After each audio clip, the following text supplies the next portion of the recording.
Hello resellers, how you guys doing? I just had to close my, whoops, hold on, come up over the hill and there are geese in the road. Come on guys.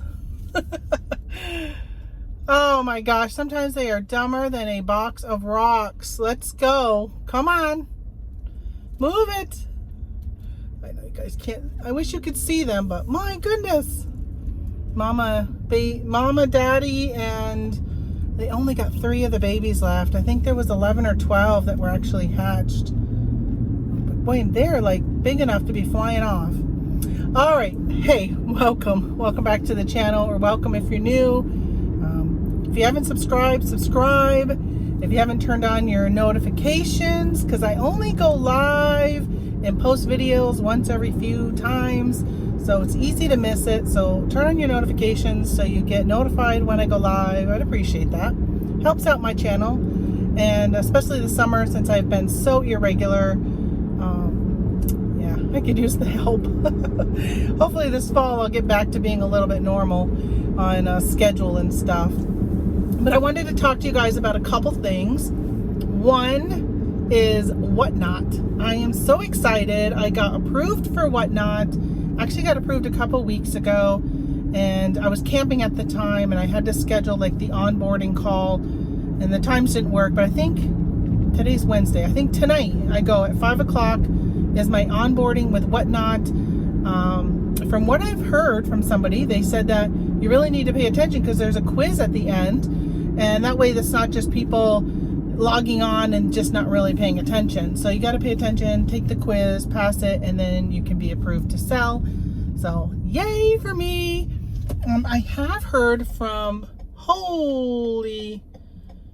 there's a really bad accident up there.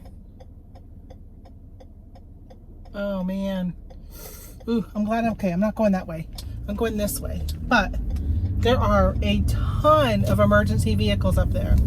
So thank goodness we are heading this way, and my husband went this way, or I'd be worried because he left before me. I don't think I told you what I was doing right now. We're dropping off the RV to get a front end alignment, and in order to do that, I know, here I am squirreling, right? Welcome to my world. In order to do a front end alignment, you got to bring it to a place that has a high enough lift, a garage and stuff, or an RV, a motorhome, and ours is going to a truck center.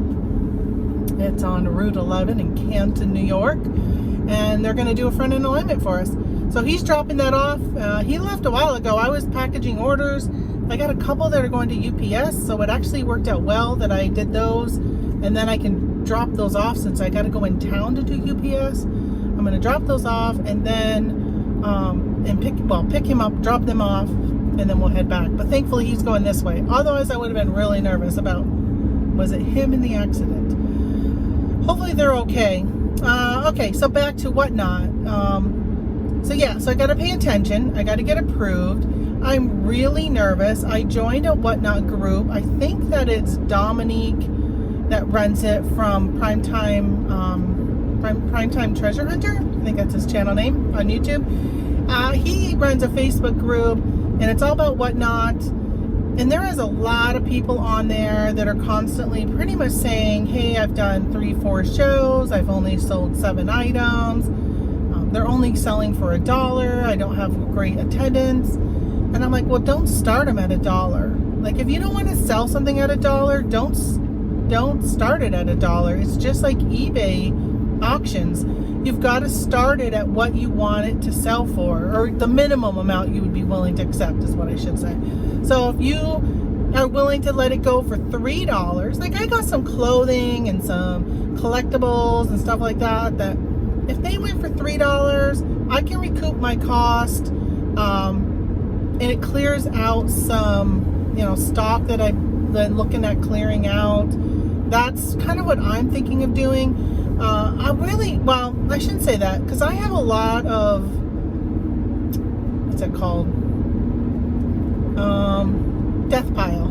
I've got a lot of that stuff that it's just kind of been sitting there. I haven't listed yet. And I'm thinking about maybe doing some WhatNot auctions on those, and then instead of listing them. And then the other thing I'm thinking about doing is well, first of all, when I do those items, what I really want to do is I've been going to auctions where I've been choice. So they'll put like 8 to 10 items down in front of you. And if you win the auction, then you get to choose like one of the items, or 2 of the items, or 3 of the items, something like that, whatever the listing is for. And I've actually been winning things on those, and I've really been enjoying it. I just bought some of the Madeline dolls to finish my collection for the Wizard of Oz. I just bought some of those. I think I paid, I think it ended up being about $2 a doll. I was hoping to find them at garage sales, but I haven't been lucky enough for that. So I got those. I bought a night vision laser for my husband. I was so excited for that. I think I paid $10 for it or something like that. It wasn't much. But what's nice is once you win, you have the ability to, if you win more, your shipping is a lot less. So it's advantageous for you to be in an auction where maybe you see more than one item. And I think that's what's nice about the choice items is if you put stuff up and somebody bids and they win one item, that they can bid again the next round, right? So let's say you have 8 items in front of you and it's a choice for one item and somebody chooses one, you replace that with another item. So if they see they have 2 in that bundle that they like, then they'll bid the next time to try and get that next item. And the shipping is usually so much cheaper. Like one time I was bidding on something and shipping was only 50 cents more. So that was really nice. A lot of times it's like $2 or $3 more, but in this case it was 50 cents. So I've been going to those auctions. I've liked them. I went to one last night. I was just kind of hanging out in it. It wasn't anything I was interested in buying. I like just jumping into like excuse me. I like to jump into the estate sales because that's just like, you never know what you're going to see. And in this case, it was mostly jewelry. It was pins. And I think that the seller had about, gosh, I bet you he had 30 pins in the auction. There was a lot of them. And they were all scattered. They weren't evenly like lined up in rows and columns. And somebody had one, and it was taking so long for the person to pick out what they wanted. They were like, I don't know, I think it's at the top, number 6 from the top, or it was a gold or orange and red pin, and he had like 5 different ones, so he had to point to all of them. And I mean, it was crazy. And I actually put in the chat, which he didn't read, and he was reading other chats, that he should take some tape, because he had like a white table. And you know, it's like the table you get from Walmart, that's the plastic ones. And I said, take some tape and make squares, and then put your things in it and number the squares. Like put 1, 2, 3, 4, whatever. So when somebody wants one, they could be like, oh yeah, I want, what's in square number 6 and 24. It was crazy insane. So I actually ended up leaving that one because number 1, I didn't want what they wanted, but number 2, it was taking forever. So I think that's really important. If you got somebody, and you know, I think you can lose people if you are just really unorganized, or you don't have an easy way for somebody to pick out what they won. And I've been following Ann Eckhart here on YouTube, and she's got a Facebook group too, and she was talking about, she's been doing some WhatNot videos lately, and was talking about how she was doing the choice auctions, but it can really slow things down waiting for people to pick their items. So I think the trick is that they really need to, well, first of all, when somebody's bidding, they should already know what they want. Sometimes they may only want one, but if you're doing a choice of 2, they kind of have to think about that second one, because they're really bidding based upon that one item, I would think. Why would somebody bid if they don't really know what they want? So I would just kind of like move things along, be like, listen, you got, you know, you only have so much time. I'm going to move on to the next auction. I'm going to start putting new stuff out, but they're not up for grabs until you choose what you want, or something like that. I don't know how that would work because I haven't done it yet, but that's kind of what I'm thinking. So I don't know. I'm really excited. The other thing that I went to was this guy had a table set up. It was almost like a garage sale, but I think maybe, I don't know if he owns a flea market booth or something like that. Like if you've got a flea market booth and your people that run the booth are willing to let you do this, but go in, and I've seen people doing this actually at thrift stores and like the bins.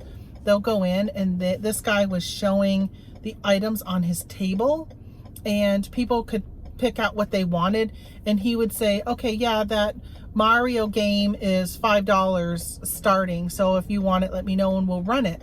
So he didn't have his things figured out what he was going to run until people saw what was on his table. So I actually watched him again last night for the second time, and he was back in the same table showing some of the same things. So I thought, well, that's kind of neat, because I'm having a garage sale next weekend that is pretty much mostly my in-laws items because they just moved here.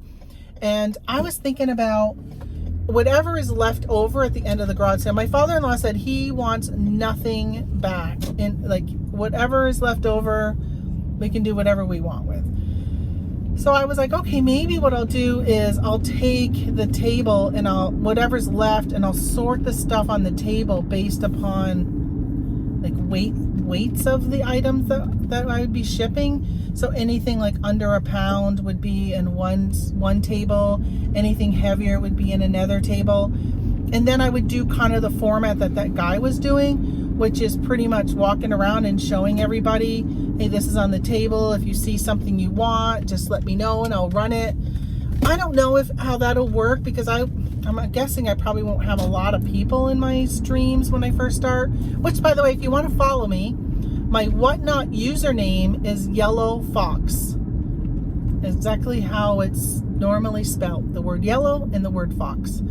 And so that's my username there on WhatNot. I would love it if you followed me, and I will follow you back.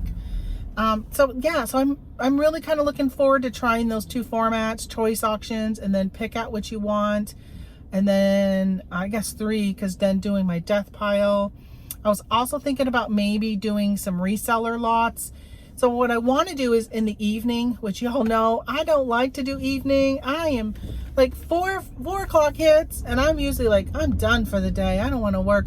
Even though at night I usually multitask. If we're watching TV, I'll be like sharing my Poshmark closet or cross posting or, things like that. And I ended up deciding that when I do WhatNot, I'll probably do, if it's direct to consumer sales, I'm going to do that in the evening, because that seems to be the best time for sales. That's where I see most people. But if I'm going to do reseller lots, then I will do that probably during the daytime, because that's when most resellers are working, during the daytime. Although I will say that there are part-time resellers who work full-time during the day and are only available at night. So I don't know, I'll probably try like a variety of things and see what kind of works. I think what's important is to know that, just like here with YouTube, when I first started, like I would go live and I would get like 5 people in here. It wasn't very many. But I think that as you, I'm gonna change lanes here. I think as you keep doing things, consistency, it's just like anything. It's almost like even eBay, like being consistent with listing, all that kind of stuff helps you out in the long run. So my plan is to list consistently, or run shows consistently. That's why I haven't started yet, and I hadn't even applied until, well, I think it took like maybe 3 weeks to get approval. Yeah. But even the onboarding, like when I got that, I'm like, well, I'm not going to do, couldn't have done it at the campground where I was at when I got approved, because my internet is just really crap there. Most of the places we've been this summer have been really crappy internet, and it's really put off the plan I had on what I was going to do when we went camping. But unfortunately, a lot of times I don't know how bad the internet is until I get there. This one I actually knew it was probably not going to be good, because I was there earlier this year, change lanes, and it wasn't good. So I knew that it was slow, but it was still existent, but it was just slow, which is better than nothing. Like when I was in Tennessee, we had no internet for 4 days. No internet, no cell service, no, not even making a phone call. Like it was brutal. Brought me back to the 1980s. But all right, so that's it with the WhatNot. The other thing I wanted to talk to you guys about, as I am continuing my drive to meet up with my husband to pick him up from dropping off the RV, which I expect him to call me soon saying, where are you? Is I was watching Reseller Mom yesterday. She had on a member from her group, and they were talking about tactical arbitrage. And you know, I think my last Travel Time Chit Chat was pretty much talking, well, maybe the two before that, was pretty much talking about how my reselling isn't really going as planned this summer. Like I was just telling you, my internet's been really bad, and I just really need to come up with, I guess I'm constantly, like, this is a engine that is constantly turning. It makes me think of, what is that, oh shoot, I can't think of what it's called. It's, you know, those like gears, I'm trying to think, because I see like buttons made with them, like pins and brooches and lamps and whatever. It's like a gear here and a gear here and a gear up here and one down here and this and this and this. It's like, oh, there's a word for it. I can't think of what it's called. If I think of it, I'll end up putting it up here. If it doesn't pop up here, it's because I couldn't think of it. But whatever, that's what it makes me think of. That is my reselling. As you know, it's a constantly evolving, churning, gear shifting way that I do business. I am constantly reevaluating, constantly trying something new,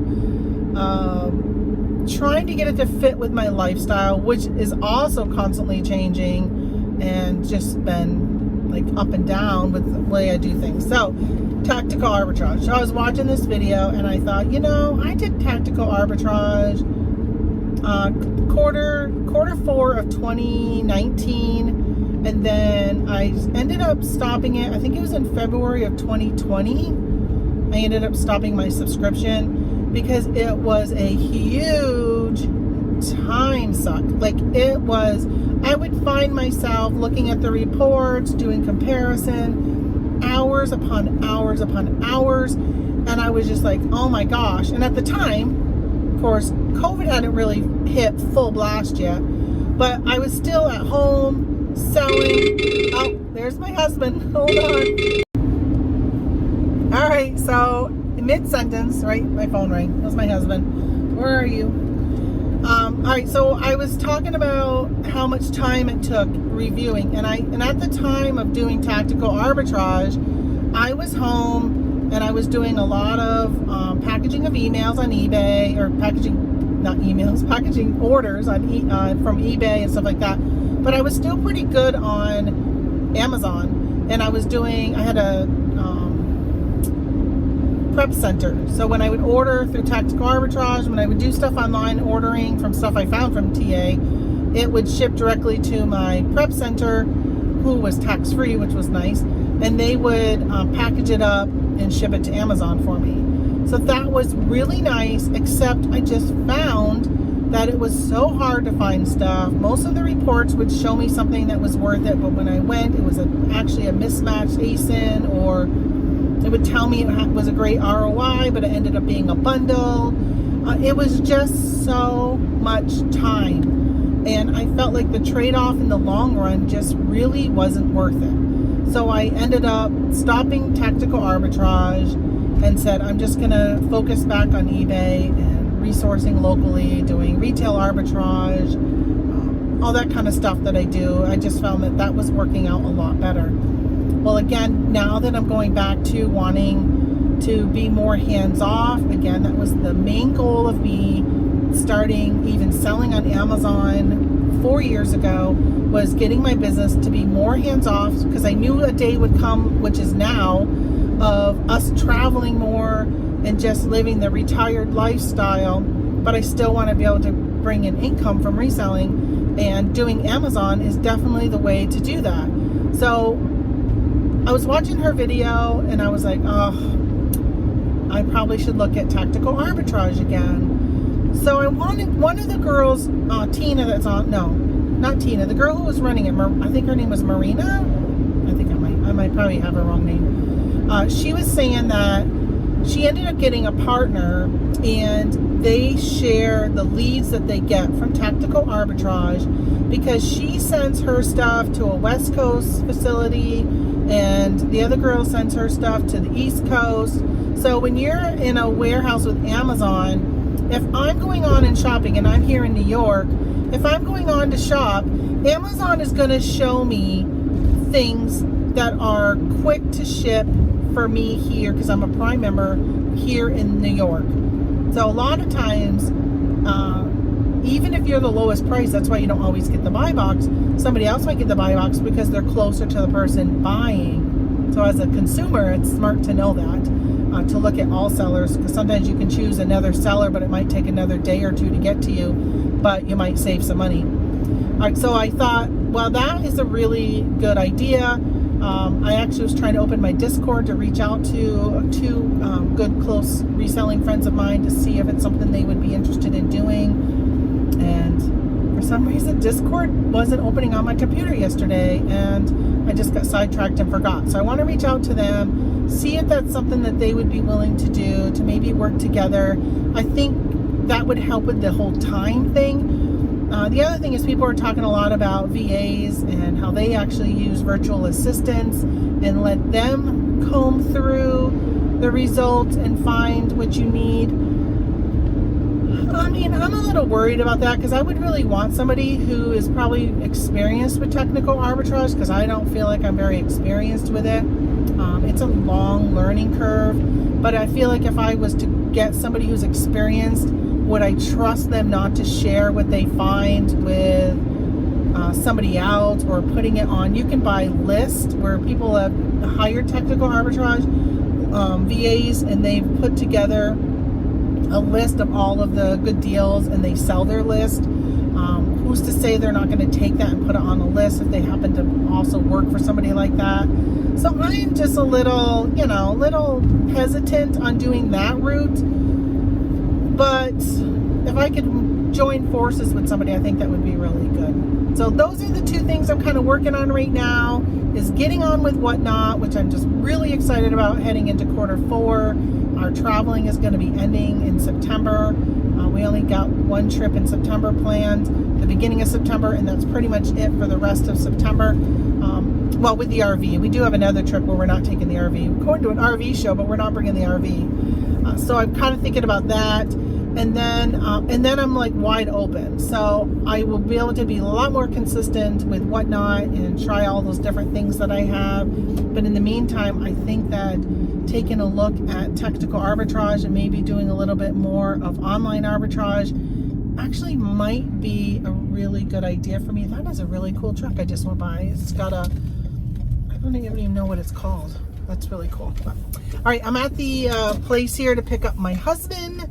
So I'm going to let you go, and I will talk to you guys later. But hey, again, like I said at the beginning, subscribe, turn on notifications, and hit the thumbs up. I'd appreciate it. All right, talk to you guys later. Bye.